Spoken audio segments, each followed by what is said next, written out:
Sorry guys, na-istorbo niyo yung food trip namin. Pero welcome back to another episode of Trigger!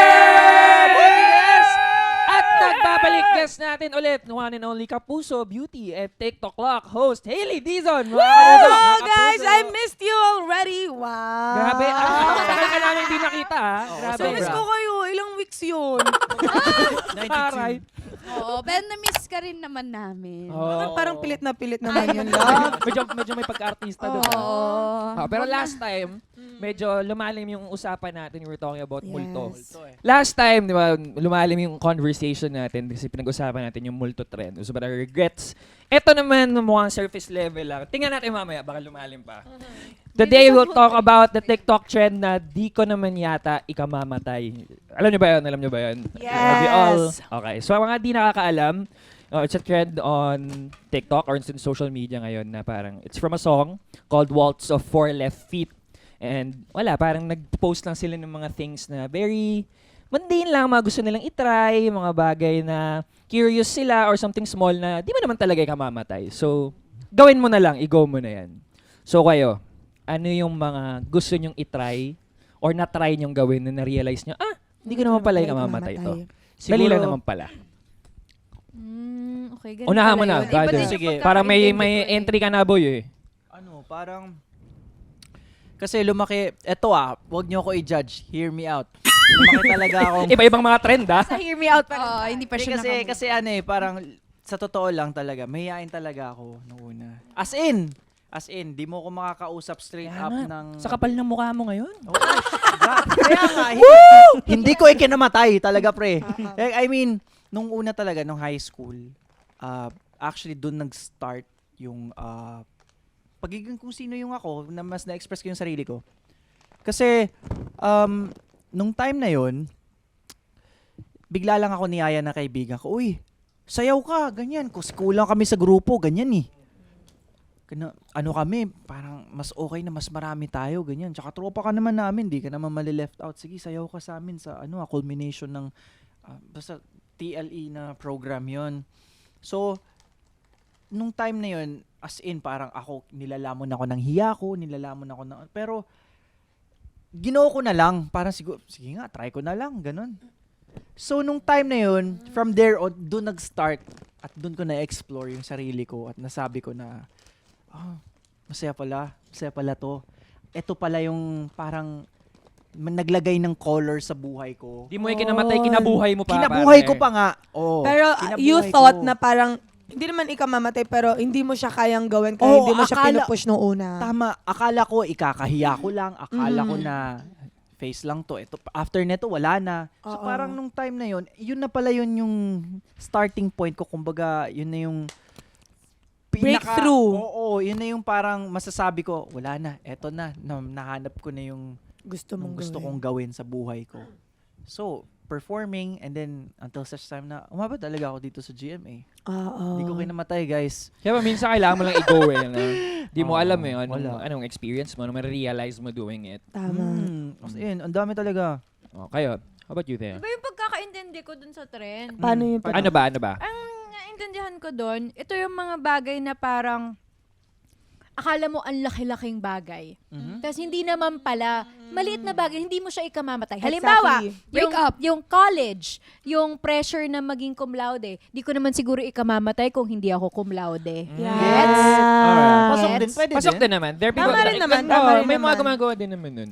Siguro sa akin, Siguro in both contexts namin. hindi ko naman siguro ikamamatay kung hindi ako laging nananalo sa Stars on the Floor. Yes. Omsim! Pero Same. sinasabi ko lang yun, pero mahirap yun sa akin na Tanggapin. tanggapin. Yes. Honestly, hindi dahil sore loser ako hindi ganon. Pero dahil competitive ako at oo, tsaka parang masyado ko kasing nadadamdam lahat ng pagkakamali ko eh. Halimbawa, nandun na kami, nag-perform na kami. Kasi syempre competition siya, walang take two. Kung ano yung mangyari sa performance mo, yun na Yun na yun. yun. So, may mga episodes so far na na-tape kami na hindi ko talaga siya ma-let go after. Because you know you can do more. Oo, lagi kong iniisip na, kasi also dahil may partner kami, so parang lagi kong iniisip na I let my partner down, na sana nag-top 2 sana kami sa episode na yon if hindi ako nagkamali sa step na to, ganyan-ganyan. Gets. ayun, inaano ko pa rin siya sa sarili ko. Kailangan ko pa rin siyang trabahuhin sa sarili ko, na i-remind ko yung sarili ko na hindi mo ikamamatayan, girl, kung magkamali ka. Ganun talaga, it's part of performing, it's part of the life of a competition, ganun talaga. Pero ayun. Ang hirap kasi niya kasi Because you're giving your best yeah. You're putting your all. That's why it's hard to accept na kulang. And hindi mo, for example, sometimes kasi minsan mas magaling pa tayo sa practice kaysa sa mismong performance, Yes. di ba? So yun yung masakit din talaga natanggapin na bakit dun sa practice sobrang ganda nung nasa performance na ako, which dun ko dapat ipakita yung best ko, but dun pa ako nagkamali. Lalo na if yung partner mo is ang ganda nung ginawa niya. Tapos alam mo na dun sa performance nyo, wala namang sinasabing kasalanan mo. Pero ikaw sa sarili mo, alam mo na kung hindi ako nagkamali, mas mataas sana yung score namin. May mga ganon. Kaya, din ako, super thankful ko din sa mga kaduo na napupunta sa akin, na very patient sila at alam nila na na hindi naman dancing yung pinaka-forte ko, and I'm trying my best. Yes. I'm trying my best. That's why I wanted to say that I'm very proud of you. Thank Kasi, you so much. kaka-start mo pa lang with dancing and now you're competing with people who dance since they were young, super young, diba? And at least, nakakasabay ka sa kanila. Don't put too much pressure on yourself. But I understand. you. Competition is a competition. Talagang, best foot forward mo talaga yung nasa lagi mong pina-front, diba? So, Gusto lang kita i-remind na you're doing so well. yes, Thank you. for Sobra. someone who's Buddy, just promise. starting, oh my That God. is true. Kita namin I'm yun so lahat. proud of you. And Oh. actually, I've always known na si Thea, she has really this move. Like, marunong talaga Diba? siyang May groove, sumayaw. may groove. Performer It's talaga just si Mare. It's just that, Fairness talaga. medyo feel niya lang yung ganun na parang hindi siya as same as the dancers is because hindi niya lang na-hone pa. But I know that she knows how to dance. Yun. Kaya I'm not super surprised na parang, kasi I hear a lot of people were saying like, ay, dancer pala, sumasayaw pala si Thea. Like, to me, she knows how to dance. Hindi lang masyado na because it's been masked by singing. So hindi ako masyadong surprised that you are that good of how you are now. Thank you, And Mare. yes, Mare. And got as a you. singer kasi, di ba, of course, you competed din before, ganyan. And syempre doon, nakakalamang ka because that's your bread and butter. So, hindi ka rin siguro masyadong sanay pa na dito binibigay mo rin naman yung best mo but you feel like you're lacking. Kasi when it comes to singing, nakukuha mo talaga yung result na gusto mo, di ba? At saka parang my whole life, yun na yung ginagawa ko.